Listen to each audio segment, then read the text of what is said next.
राजनाथ सिंह ने राहुल गांधी से सवाल पूछा, जातिगत जनगणना करवा कर करोगे क्या? गुमराह करने की राजनीति नहीं होनी चाहिए।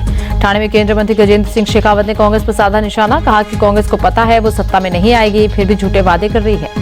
गुजरात के मंत्री हर्ष संघवी ने मुंबई में हीरा व्यापारियों को संबोधित किया, महायुति को जिताने की अपील की।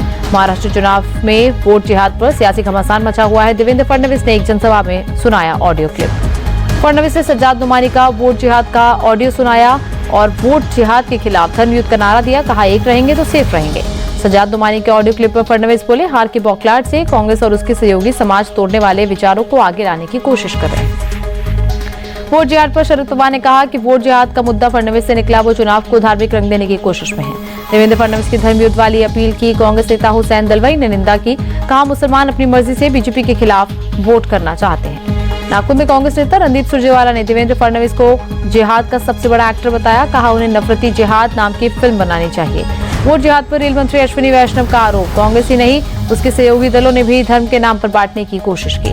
अश्विनी वैष्णव ने मुंबई में प्रेस कॉन्फ्रेंस को संबोधित किया, कहा महाराष्ट्र में रेलवे के विकास के लिए 1 लाख करोड़ से ज्यादा के निवेश हुए हैं। महाविकास अघाड़ी पर बीजेपी ने बड़ा आरोप लगाया। प्रवक्ता गौरव भाटिया ने कहा, महाराष्ट्र में वोट जिहाद कर रहा है एमबीए, ये संविधान के खिलाफ इनकी राजनीति तुष्टिकरण वाली।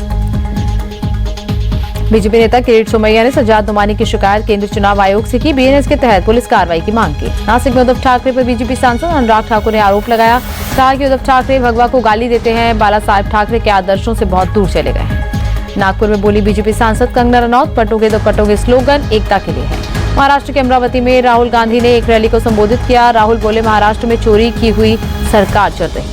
राहुल गांधी ने पीएम मोदी पर निशाना साधा, कहा हम कहते हैं देश संविधान से चलेगा, प्रधानमंत्री कहते हैं ये खोखली किताब है। राहुल गांधी ने पीएम मोदी पर साधा निशाना, वो भी अमेरिकी राष्ट्रपति जो बाइडेन की तरह भूलने लगे हैं। महाराष्ट्र की शिरडी में प्रियंका गांधी ने जनसभा को संबोधित किया, पीएम मोदी और गृह मंत्री को जातीय जनगणना कराने की चुनौती दी।